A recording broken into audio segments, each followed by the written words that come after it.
আরে এতগুলো টাকা পড়ে গেল।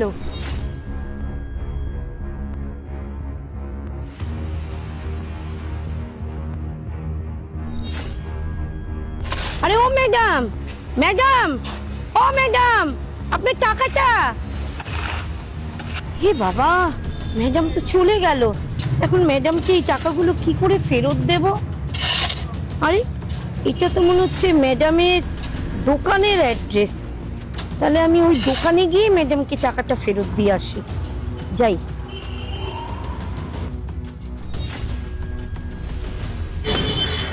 আচ্ছা মা, ম্যাডাম আছে? ম্যাডাম? কিসের জন্য? তুই কে হোস ম্যাডামের? আরে না না মা, আমি কেউ হই না। আসলে ম্যাডাম আমার দোকানের পাশ দিয়ে আসছিল তো। আসলে ম্যাডামের না এই টাকাটা পড়ে গেছিল।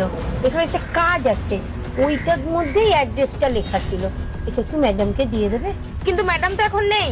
এ বাবা, ম্যাডাম নেই এখন? আচ্ছা আমি না দোকানটা ছেড়ে এসেছি, আমাকে চলে যেতে হবে। আপনি একটা কাজ করবেন, ম্যাডামকে টাকাটা একটু দিয়ে দেবেন তাহলে? হ্যাঁ হ্যাঁ, কোনো অসুবিধা নেই, তুই চিন্তা কেন করছিস? টাকাটা আমি ম্যাডামকে ঠিক দিয়ে দেবো।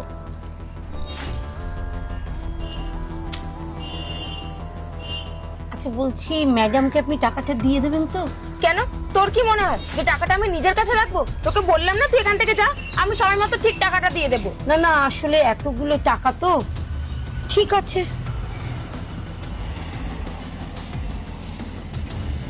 না না, এই টাকাটা ম্যাডামকে আর দেওয়াই যাবে না। আর ম্যাডাম কি করে বুঝবে যে এই মহিলাটা এখানে টাকা ফেরত দিতে এসেছিল? ম্যাডামের এটাই মনে হবে যে টাকাটা হয়তো রাস্তায় পড়ে গেছিল, আর এই টাকাটা আমার হয়ে যাবে।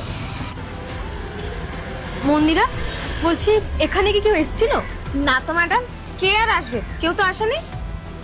সত্যি বলছিস তো? কেউ আসেনি তো? হ্যাঁ ম্যাডাম, আমি মিথ্যা কথা কেন বলতে যাব? আচ্ছা ঠিক আছে, তুই এক কাজ কর, আমার ফাইলটা গিয়ে নিয়ে আয়। হ্যাঁ ম্যাডাম, এক্ষুনি আনছি।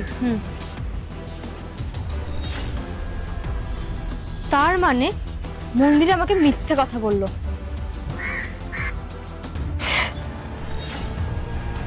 বাবা, ইস, এতক্ষণ ধরে দোকানটা খালি রেখে গেছি, একটা কাস্টমারও বোধহয় আসেনি। আসলেও তো ফিরে যাবে, আমি তো নেই। কি করে যে আজকে কি করব? সামনে পুজো, এই টাকাটা ফেরত দিতে গিয়ে আমার সময়টা আজকে চলে গেল। কিচ্ছু বিক্রি করতে পারলাম না। উফ।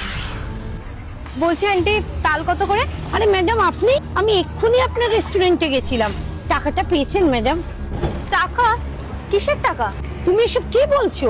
তোমার যে টাকাটা পড়ে গেল, আমি তো তোমার রেস্টুরেন্টে গিয়ে তোমার একটা স্টাফকে দিয়েছি।